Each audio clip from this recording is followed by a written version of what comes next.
ನಮಸ್ಕಾರ. ಯಾರಾದರೂ ನಿಮ್ಮ ಮೆಸೇಜಿಗೆ ರಿಪ್ಲೈ ಮಾಡ್ತಾ ಇಲ್ವಾ?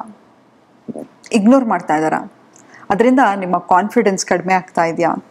ಮನಸ್ಸಿಗೆ ತುಂಬಾ ನೋವಾಗ್ತಾ ಇದೆಯಾ? ಹೇಗಾದರೂ ಮಾಡಿ ಅವ್ರು ಮೆಸೇಜ್ ಮಾಡಬೇಕು, ಬೇರೆ ಬೇರೆ ನಂಬರಿಂದ ಕಾಲ್ ಮಾಡೋದು, ಅವ್ರು ಆನ್ಲೈನ್ ಬಂದ್ರಾ ಅಥವಾ ಯಾಕೆ ಫೋನ್ ಮಾಡ್ತಾ ಇಲ್ಲ ಅಂತ ಪದೇ ಪದೇ ಚೆಕ್ ಮಾಡ್ತಾ ಇದ್ದರೆ ಇವತ್ತೊಂದು ಸುಲಭವಾದ ಒಂದು ಸೊಲ್ಯೂಷನನ್ನು ಕೊಡ್ತೀನಿ. ಮೊದಲನೇದಾಗಿ ನೋಡಿ, ನಮಗೆ ರಿಜೆಕ್ಷನನ್ನು ಹ್ಯಾಂಡಲ್ ಮಾಡೋದು ಗೊತ್ತಾಗಲ್ಲ.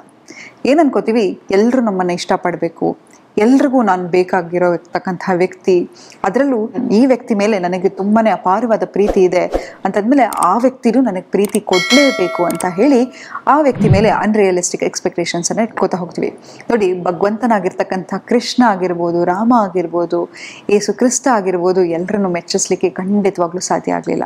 ಅಂಥದ್ರಲ್ಲಿ ನಾವು ಒಂದು ಏಕಶ್ಚಿತ್ ಮನುಷ್ಯರಾದ ಮೇಲೆ ಎಲ್ಲರನ್ನು ಮೆಚ್ಚಿಸ್ಲಿಕ್ಕೆ ಸಾಧ್ಯನಾ? ಕೆಲವ್ರಿಗೆ, ಈಗ ನೀವು ಒಂದು ಲ್ಯಾಂಬರ್ಗಿನಿ ಶೋರೂಮಿಗೆ ಹೋಗ್ತೀರಾ ಅಂತ ಇಟ್ಕೊಳ್ಳಿ. ನಮ್ಮ ಹತ್ರ ಹಣ ಇದ್ದರೆ ಆ ಕಾರ್ ಬಗ್ಗೆ ಗೊತ್ತು, ನಮಗೆ ಆಲ್ರೆಡಿ ನಾವೆಲ್ಲ ರಿಸರ್ಚ್ ಮಾಡಿರ್ತೀವಿ, ಅದು ಇಷ್ಟೇ ಬೆಲೆ ಕೊಟ್ಟರು ಹೌದು ಈ ಬೆಲೆಗೆ ಒಂದು ವ್ಯಾಲ್ಯೂ ಇದೆ ಅಂತ ಅನ್ಕೋತೀವಿ.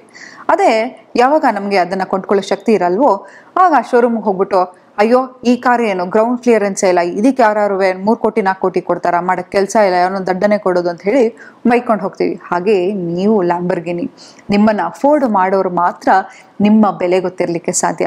ನೋಡಿ, ನೀವೆಷ್ಟು ಅದ್ಭುತವಾದ ವ್ಯಕ್ತಿ ಅಂತ ಹೇಳಿದ್ರೆ ನಿಮ್ಮ ಫ್ರೆಂಡ್ಸ್ ನಿಮ್ಮನ್ನು ಇಷ್ಟಪಡ್ತಾ ಇರ್ತಾರೆ, ನಿಮ್ಮ ತಂದೆ ತಾಯಿಗಳು ನಿಮ್ಮನ್ನು ಇಷ್ಟಪಡ್ತಾ ಇರ್ತಾರೆ, ನಿಮ್ಮ ಕೊಲೀಗ್ಸ್ ಇಷ್ಟಪಡ್ತಾ ಇರ್ತಾರೆ.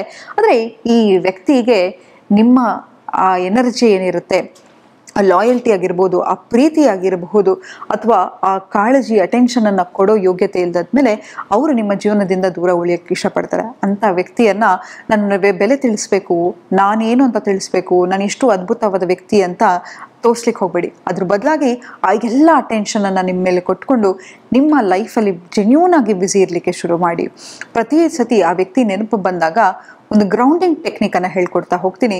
5 4 3 2 1 ಅಂತ ಹೇಳಿದ್ರೆ 5 ವಸ್ತುವನ್ನು ನಿಧಾನಕ್ಕೆ ನೋಡೋದು, 4 ವಸ್ತುಗಳನ್ನು ಮುಟ್ಟೋದು, 3 ಸೌಂಡನ್ನು ಕೇಳಿಸ್ಕೊಳ್ಳೋದು, 2 ಸ್ಮೆಲ್ಲನ್ನು ನೋಡೋದು, 1 ಟೇಸ್ಟನ್ನು ಮಾಡೋದು.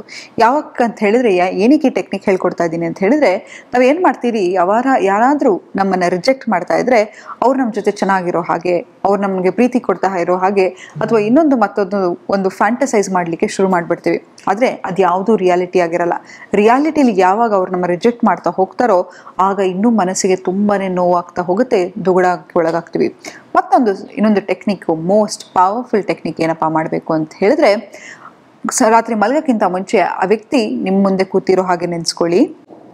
Close your eyes, imagine that person is right in front of you. ಆ ವ್ಯಕ್ತಿ ನಿಮ್ಮ ಎದುರುಗಡೆ ಕೂತಿದ್ದಾರೆ ಅಂತ ಇಮ್ಯಾಜಿನ್ ಮಾಡ್ಕೊಳ್ಳಿ.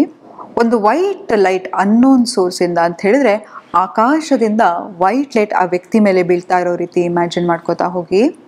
ಒಂದು ದೊಡ್ಡ ಬಾಲು, ಆ ಬಾಲ್ ಒಳಗಡೆ ಆ ವ್ಯಕ್ತಿ ಕೂತಿದ್ದಾರೆ. ಆ ವೈಟ್ ಲೈಟಿಂದ ಸುತ್ತ ಆ ವ್ಯಕ್ತಿ ಲೈಟ್ ತುಂಬಿದೆ. ನಿಮ್ಮ ಎದೆ ಭಾಗದಿಂದ ಒಂದು ಲವ್ ಎನರ್ಜಿಯನ್ನು ಅವ್ರಿಗೆ ಕಳಿಸ್ತಾ ಇದ್ದೀರ, ಒಂದು ಪ್ರೀತಿಯ ಎನರ್ಜಿಯನ್ನು ಪಿಂಕ್, ಬೇಬಿ ಪಿಂಕ್ ಲೈಟ್ ಮೂಲಕ ಆ ವೈಟ್ ಬಾಲ್ ಮೇಲೆ ಪ್ರೊಜೆಕ್ಟ್ ಮಾಡ್ತಾ ಇದ್ದೀರ.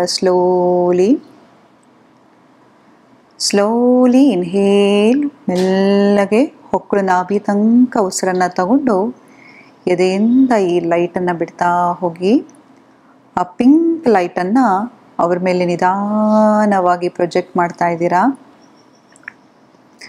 ನಿಮ್ಮ ಮನಸ್ಸಲ್ಲಿರ್ತಕ್ಕಂಥ ಎಲ್ಲ ಪ್ರೀತಿ ಆಗಿರಬಹುದು ಅಥವಾ ಟೆನ್ಷನ್ ಆಗಿರ್ಬೋದು, ಏನನ್ನು ಆ ವ್ಯಕ್ತಿಗೆ ಹೇಳಬೇಕು ಅಂತಿದ್ದೀರೋ ಆ ವ್ಯಕ್ತಿಗೆ ಹೇಳ್ತಾ ಹೋಗಿ ಮೆಲ್ಲಗೆ. ಇದೆಲ್ಲವೂ ಕೂಡ ನಿಮ್ಮ ಮನಸ್ಸಿಂದ ಬರ್ತಕ್ಕಂತಹ ಮಾತುಗಳು.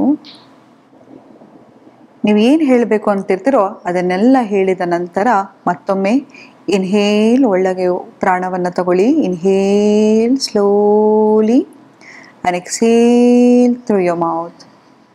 Inhale and slowly exhale through your mouth. ನಂತರ ಆ ಬಿಳಿ ಬಾಲನ್ನು ಯೂನಿವರ್ಸಿಗೆ ಕಳಿಸೋ ರೀತಿ ಇಮ್ಯಾಜಿನ್ ಮಾಡ್ಕೊಳ್ಳಿ. ನಿಮಗೆ ನೀವು ಹೇಳ್ಕೊಳ್ಳಿ, ಇದರಿಂದ ಬರ್ತಕ್ಕಂಥ ಯಾವುದೇ ಥರದ ಫಲಿತಾಂಶ ಇರಬಹುದು, ಅದು ಎಲ್ಲದರಿಂದ ನಾನು ಡಿಟ್ಯಾಚ್ ಆಗಿದ್ದೀನಿ, ಈ ವ್ಯಕ್ತಿಯಿಂದ ನಾನು ಡಿಟ್ಯಾಚ್ ಆಗಿದ್ದೀನಿ, ಈ ಔಟ್ಕಮ್ಮಿಂದ ಡಿಟ್ಯಾಚ್ ಆಗಿದ್ದೀನಿ, ನನ್ನ ಮೇಲೆ ನಾನು ಕಾನ್ಸಂಟ್ರೇಷನ್ ಮಾಡ್ಕೋತಾ ಹೋಗ್ತೀನಿ, ಈ ವ್ಯಕ್ತಿ ಬಗ್ಗೆ ಆಲೋಚನೆಯನ್ನು ಬಿಟ್ಟು ನನ್ನ ಮೇಲೆ ನಾನು ಫೋಕಸ್ ಮಾಡ್ಕೋತಾ ಹೋಗ್ತೀನಿ ಅಂತ ಹೇಳಿ ಕಂಟಿನ್ಯೂಸ್ ಆಗಿ 3 days ಇದನ್ನು ಮಾಡ್ತಾ ಹೋಗಿ. ಗ್ರ್ಯಾಜುವಲಿ ನಿಮ್ಗೆ ಆ ವ್ಯಕ್ತಿ ಮೇಲೆ ಇರ್ತಕ್ಕಂಥ ಎಕ್ಸ್ಪೆಕ್ಟೇಷನ್ ಆಗಿರಬಹುದು ಅಥವಾ ಒಂದು ಕನೆಕ್ಷನ್ ಆಗಿರಬಹುದು ಕ್ರಮೇಣವಾಗಿ ಕಡಿಮೆ ಆಗ್ತಾ ಹೋಗುತ್ತೆ. ಅದಲ್ಲದೆ ಎನರ್ಜೆಟಿಕಲಿ ನೀವು ಆ ವ್ಯಕ್ತಿ ಜೊತೆ ಕನೆಕ್ಟ್ ಆಗಿರ್ತೀರ. ನೀವೇನು ಹೇಳಬೇಕು ಅಂತಿರ್ತೀರೋ ಅದೆಲ್ಲವೂ ಆ ವ್ಯಕ್ತಿಗೆ ಗೊತ್ತಿದ್ದೋ ಗೊತ್ತಿಲ್ಲದೆಲ್ಲನೋ ಆ ವ್ಯಕ್ತಿಯ ಸುಪ್ತ ಮನಸ್ಸಲ್ಲಿ ಕೂತಿರುತ್ತೆ ಅಂತ ಹೇಳ್ತಾ ಇವತ್ತಿನ ಸಂಚಿಕೆಯನ್ನು ನಾನು ಮುಕ್ತಾಯಗೊಳಿಸ್ತಿದ್ದೀನಿ. ಧನ್ಯವಾದಗಳು.